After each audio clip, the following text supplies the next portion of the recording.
Hello everyone, welcome to Dragon's Hoard. My name is Rebecca, and as always, it is a pleasure to have you here today. Today we are going over a very special little book. It has a lot of controversy around it right now, and we'll get into that in just a minute. But today we are going over Powerless by Lauren Roberts. So if you've never been here before, allow me to explain. Here on Dragon's Hoard, when we start out our video, I give a brief little introduction. We go over the cover review, which is where I talk about the design elements and colors and aspects of what it is that draw us into the cover of the book. Then we go into the synopsis. After that, we hit our thoughts and opinions, which go over everything that I thought about this book or any opinions that I had. It could be over literally anything in the book. Usually my spoilers are in thoughts and opinions, but sometimes they will be in the synopsis portion. I try to avoid that, but sometimes I can't help myself. We also go over the magic system if there is a magic system to talk about, and then we like to take a look at similar reads. So anything similar that I've read before, I will try to mention it at the end of the book in case you're looking for recommendations that are similar to what we just went over. And that is the general outline of what my videos look like. So if you get bored watching the elements of my cover review, then please just go ahead and skip ahead to the synopsis or thoughts and opinions, because I think you might enjoy that more. So let's get into it. All right, so starting with our cover review, this is what it looks like. All right, so Powerless. It's just tabbed. Powerless by Lauren Roberts. So I like this dust jacket design. I like the symbolism at play here because everything on this cover is pertinent to the story, believe it or not. The cover itself is a solid black, and then of course you can see the dagger that's in the center of the cover. We also have these little violet flowers. I like the dagger, and then we can see these little violet colored forget-me-nots and vines going all over this dagger. All of these design elements, because the background is so dark, and then the dagger itself is a much lighter color in the silver coloration, that draws our eye towards the center of the cover. Of course, the title itself, since it is such a large font type and it's white, it's against the black, the dark background, that just makes it pop. So when that happens, that really draws our eye towards the title itself because it's the brightest thing on the entire cover. And then of course at the bottom down here we do have the author's name, Lauren Roberts, and up top we have a little quote that I can't read backwards, and it says, "Hunted, hunter, destined for each other." So it's almost like a little poem. Kind of cute. All right, so that is the dust jacket cover. Now I'm going to take that off. And to be honest, I like the cover of this book without the dust jacket because, yes, it is a solid black, except for whatever those spots are. I have no idea. It is a solid black, but as you can see, we do have a shiny little embossed dagger with those little ivy leaves and forget-me-not flowers, and I think that's just so cute. And then, of course, you do have the spine. So that is the spine. So I think it's really cute, even without the dust jacket. The dust jacket makes it look pretty, but this just looks cute. So I find both versions of this book's cover to be very eye-catching. They draw you in, very YA coded, very, very fantasy coded as well, because this is the typical fantasy cover that we're seeing lately is a dagger or a sword, some flowers, a dark background, and a bright, bright title. Overall, just because I like how this composition is for this cover, I gave it a 5 out of 5, just off of aesthetic and vibes. Now we're going to go ahead and we're going to jump into the synopsis. All right, so in Powerless, we do begin our journey in the slums of the kingdom of Ilya, and our journey begins specifically in Loot Alley. What a coincidence. And our FMC, she just so happened to have had a scuffle with one of the guards, and she barely managed to escape, right? I honestly find this to be the new trend for pretty much all fantasy, romantasy reads that I've had recently, because this is the exact same way that Quicksilver and When the Moon Hatched started. Same setup. I am starting to miss the different setups of how fantasy books begin, other than the FMC having a scuffle with a guard and barely escaping. So we will probably go over a few spoilers just because I don't know. I guess I wanted to write an entire separate book explaining what Powerless is about because the synopsis is forever days long. So setting this up, in Ilya, about 30 years ago, we know that there was a plague, and that plague forever changed the people of this world, and they now have gifts. These gifts are the powers that they have. So those who have more powerful or rare gifts are elites, and those who have more common or weak gifts are mundanes. And then we have a different term, ordinaries, and that is reserved for people who have no gifts at all. And according to the king in this world, King Edric, if you're an ordinary, if you have no gifts, then you are your own type of plague because you're weakening everyone's abilities, and so he's been disposing of them Because no one wants to lose their powers or be weakened, right? Now we take all of those things into consideration. And since the king seems to only be interested in the most powerful people, there is a competition where there are trials, and depending on the person that has been elected to participate in these trials, they are typically overpowered. And these contestants, they have to fight tooth and nail against each other to survive these trials, because whoever survives gets all of the glory. It is a very bloody event. It's where the strong get to show off their gifts and the weak just get trampled. Now, because our FMC, she has very special powers. Her powers are of the mental ability, and our MMC, who just so happens to be the king's son, and also he is the enforcer that takes care of all of those who are ordinaries. So he's the one that's been disposing of these people that have no powers. Because our FMC rescues the MMC at one point, and if you read, you'll know why. I'm not going to spoil that. It's pretty funny. Once she rescues him, the people of the kingdom elect Peyton to participate in this competition of trials with her mental abilities. She is shocked. She is bamboozled. She does not want to participate, but she knows she has to. But at the same time, participating in these trials ensures her food and money protection in a way, because she has been living in the slums on the street with a friend of hers that she met in the slums, and they scrape by barely. They're doing their best, but it's not going well because they're both orphans. Now, once Peyton has accepted, because you can't really say no, I don't want to participate in these trials, they're just gonna get rid of you anyway. Peyton is taken back with the other contestants to the castle where they will be staying, because they have to attend these balls, they have to make public appearances, they have to do interviews, all of those things make it seem very Hunger Games, but their powers make it seem more Red Queen. So Peyton is swept up into this change of her socioeconomic status. She is swept up into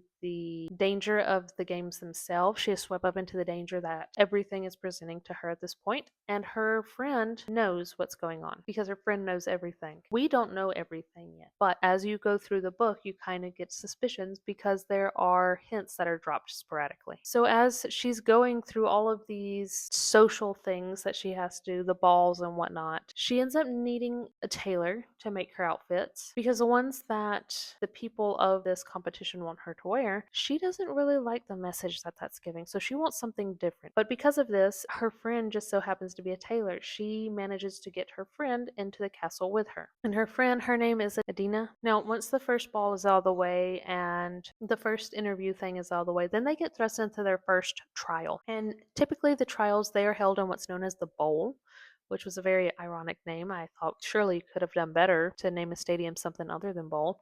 But moving on. Usually they're held within that bowl. But this time, because the king's son, Kai, the enforcer, is participating in these trials, he's super powerful. He has a very rare ability. The king wants to show off because he told Kai, you have to win. There is nothing else for you if you don't win. You will be punished if you don't win. So you have to win. And Kai's like, well, crap. But okay, I'll do it because I know I can. And Kai is participating in these trials. But because he's participating in these trials, instead of this competition being held within the bowl for all three trials, they are drugged and taken to a completely different location. Kai, of course, knows where this location is because he's been there before when he's been training, so he knows where he's at. No issues. Everyone else, they're just like, huh? So Kai has an advantage. He has an unfair advantage over everyone, but he still has to compete and get the armbands off of another contestant, or as many contestants as he possibly can. Once this trial is over, they're all taken back, or whoever's left is taken back to the castle, and now everyone is feeling the true weight of these trials because they are so brutal, because they are so bloody, because this ended in a bloodbath.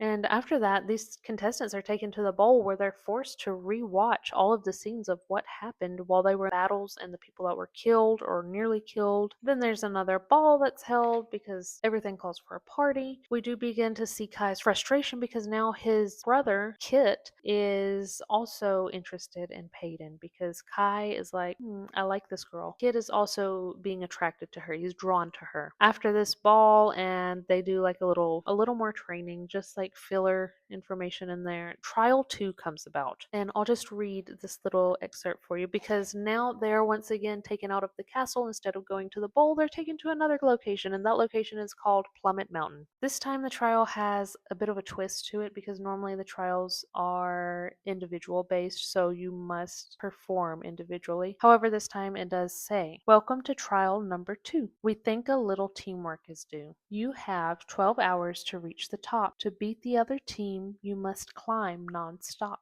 So now our contestants must work together to reach the top of this mountain. And they do begrudgingly, but they still have to just to be able to make it, because if not, there are still perils upon the mountain, namely snakes. Kind of weird, if you ask me, that there are snakes on this mountain, but we're alternate universe, so we're going with it. And both teams have people they hate on them, so that's fun. Once these teams reach the top, then the objective changes and it's a free-for-all, because then the objective changes to where they have to retrieve a flag in the middle. So once these teams reach the top of the mountain, there is a flag in the middle. The objective changes. Whoever gets that flag wins this round of the trials. It is a free-for-all. Everyone is losing their mind. All of that built up tension from having to work together with people you hate, going up a mountain for 12 hours straight. Not the best time in the world. And of course, it also ends in bloodshed. Then they go back to the castle again. But while this is going on, Peyton ends up meeting someone, and this someone brings her into a closed group of people that want to make it apparent that the ordinaries aren't causing these problems that the king is making out that they're causing. They're like a group of rebels. They want Peyton on their side. They know that she is inside this tournament, but they also know that they need her help because there's very specific information that only she can get, because she is close to not only Kai but also Kit. And these royal brothers should know how to get to where the rebels want to be. So now she's thrust into this opposing force. And she's thinking about it, but she's like, I really don't like what's going on with how they're killing all of these ordinaries, or how they've killed all of the ordinaries. So she accepts and she becomes a part of these rebels. And then we get thrust into trial 3. Now, in this time, instead of our contestants being knocked out and dropped off in some random area, this time they actually do go to the bowl, but this time the king has people who are able to control plants. So this is a giant maze that can move and just be reshaped and send the contestant to wherever these people want. They have giant thorns or whatever a plant can do. Whoever's controlling it, they can give the contestants a hard time. But the catch with this trial is whoever makes it to the center of the maze must unalive the person that is tied up, because they're supposed to be one of the worst criminals in this kingdom. And it is heartbreaking when we get there. I want to say more, but I can't. Let's just say it destroys Peyton, but Peyton isn't the one that murders this person. It is someone that thoroughly hates Peyton from the bottom of her heart. And then all get out everything, and then everything goes to crap. Everything is just a crap show because the rebels show up, and these rebels, they're called the Resistance. I forgot that. I just think of them as rebels. They show up and they're causing havoc. They've got the bowl surrounded. They've got people with the ability to stop everyone else's ability, I guess we could say, like an interrupter. And then the fighting starts, and Peyton's running. She's trying to escape. She doesn't want to be there, but she runs into her literal mortal enemy, and they are locked in a duel. Peyton nearly dies. She is basically tortured while they're dueling, and somehow she manages to get the upper hand. She unalives her mortal enemy, and she runs and runs and runs, and she is wounded, okay? She runs back to the castle. She knows the guards are quite certain that something went down, something's going on, but because they've seen her so much in the castle, they trust her, so they let her in. They let her go to her room. One of them even gets a healer for her who helps her out, helps heal up her injured lower extremity, and then Peyton make an escape because she knows what she did is going to cost her her life, because Kai saw it, and Kai is after her.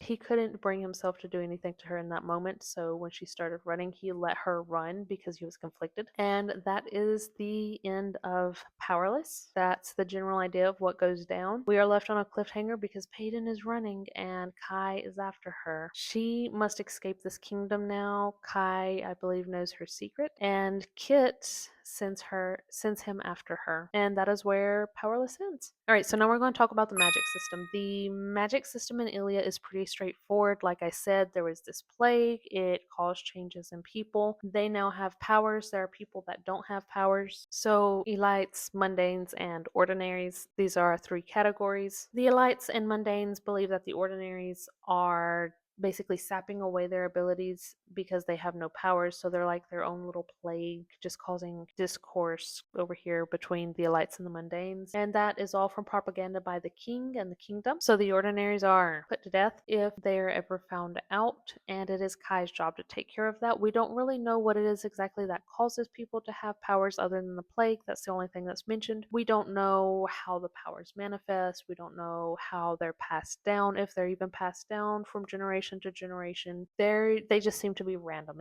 I guess it's kind of like a mutation. It's just like, hey, you get this mutation, you get that mutation, you don't get a mutation. That's the only thing that I could compare it to, because it doesn't really have that much of a structure. And just to give you a better idea, some of the elite powers that are mentioned are brawny, which is super strength. That's what someone with super strength is called. There's illusionists, shapeshifters, someone called a blink. They have the power of teleportation. Then for mundane powers, there's something called a bloom, and these are people that can control plants, which we see in the 3rd trial. And then there are people that are simple elementals, so they do have the power of an element. However, it is not that powerful. It's not a devastating level of power. There are amplifiers, so they can make someone's power stronger. And there is something called a tele, so these people can observe something while they're watching and then have it projected like a TV screen. Ordinaries, no abilities whatsoever. And then a very special one is a silencer. I forgot this word earlier. And what a silencer can do is mute an elite's or a mundane's powers. So they'll basically just silence it. There's no access to the powers, but at the same time, this causes the person, the elite or the mundane, extreme pain. And that is all I've got for the magic system. Like I said, it's not really that detailed. These are just the things that I was able to pull out of this. We do have, however, some thoughts and opinions about this book, and for Powerless, I gave it a 3.5 out of 5 stars because, yes, I did enjoy this read. It was a fun read, but it didn't stun me. It wasn't like, wow. So that's why it just sits at a 3.5. Mostly because I would leave it at a 3, but the elements I do enjoy are very much the Hunger Game elements where people are thrust into these trials. They have no idea what's going on. They have to work through it. They have to survive, those kinds of things. So that's what hooks me on these kinds of stories. Now, when it comes to the spice, the smut, whatever you want to call it, it's a YA romantasy, so we don't really have any of that. If I had to give it a rating, I would give it a 0.5 out of 5 chilies because I think there's maybe 2 kisses. It's mostly just yearning throughout the entire book, and this yearning comes from the MMC. As I said, I did feel that this book was very Hunger Games coded, mostly because of how the trials were set up, especially the 1st and 2nd trial. Because the 1st trial, the contestants are taken and they are shoved into this little area that they are not familiar with. They have to survive. They have to get the armbands from another contestant or dispose of contestants to get the armband if they can't get it peaceably. They have to survive, I think it was 7 days maybe, in the woods with no supplies, no weapons, nothing. Like, they're stripped of everything. They have nothing but the clothes that they're wearing. So that was very Hunger Games. And then trial 2 was also similar because they're once again taken from an environment that they know and put in a completely different environment. However, this time they are forced to work together. And with the characters' abilities, that puts a twist on things. So it's not just as simple as Hunger Games with each person having this physical prowess or they've trained this their entire life expecting to go through this. Some of the people here, yes, they trained, but then there are others who come out of the city like Peyton and they haven't trained a day in their life for this. So they're just like the entertainment in there, basically guinea pigs, bait for the other contestants to be able to show off their prowess. Another thing that I found very similar to Hunger Games is in the 1st trial when Peyton and Kai, they find each other but they're injured and Peyton begins taking care of Kai. I found this scene to be one of the cringiest scenes through the entire book. I did not enjoy reading this scene. It was so cringe. I don't know. But other than that, I did enjoy the pacing. The pacing was good. The use of abilities in the trials to help advance through the trial, and most of the romantic tension, except for that one portion that was just no. I wouldn't really call this enemies to lovers. I think I would probably say more along the lines of rivals to lovers to enemies. That would be the order that I put this in. So if you're interested in that kind of book, then I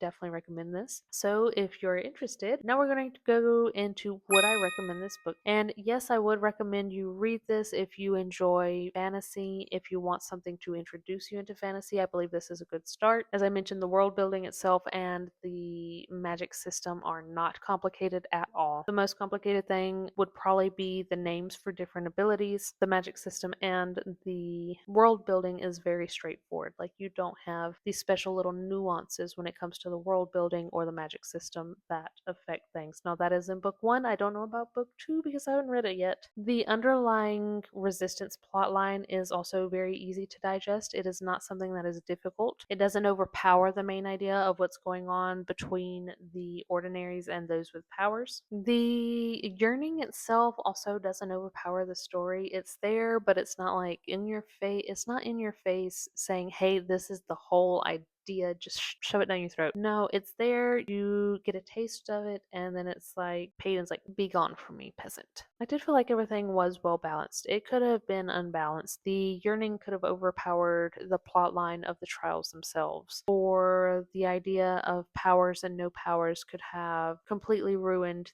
the plot line of why the resistance is doing what they're doing, those kinds of things. But it did well. The pacing was good. So I would say if you are interested, if this does sound interesting to you, then I would go ahead and give it a try. If you're not sure because of the claims of plagiarism, then that is completely up to you. I'm just letting you know what I thought about this book in general. The only thing I would say that was not my favorite was the use of language in this book. So what happened here is the language that was used in this book is actually more along the lines of our modern language. So sometimes it's at odds with the setting and the world building itself and digesting the information, and it feels like there's a little bit of a clash there, in my opinion. I think it could work well for someone who's just getting introduced to the fantasy aspect and probably don't want to jump headfirst into Old English type or a story that has its own little nuanced accents here and there where things are written differently. So that is just something to be aware of. It is a more modern language based story. And if you are looking for something similar, or you're looking for what's claimed to be the inspiration for our author, for Lauren Roberts, then that would be The Hunger Games by Susan Collins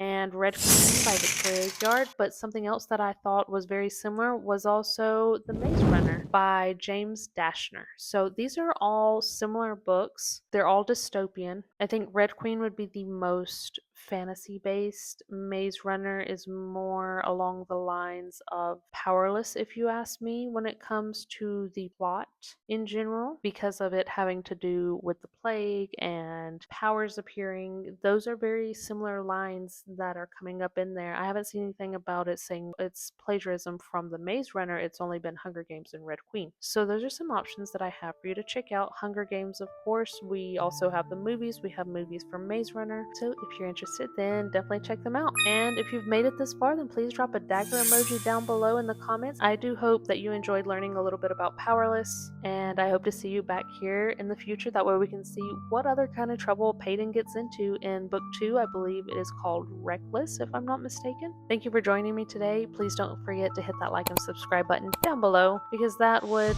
be wonderful. I would be ecstatic to know that someone did enjoy this, even if they're not a fan of the idea of what Powerless represents, because of all the controversy with the plagiarism and not plagiarism. I just wanted to read something, and this caught my attention, and I did enjoy it, and I didn't know about the whole controversy until after I read it. So if you do subscribe, I look forward to seeing you next time for more fantasy and romantasy reviews, critiques, and lore drops. Until next time, guys. Bye.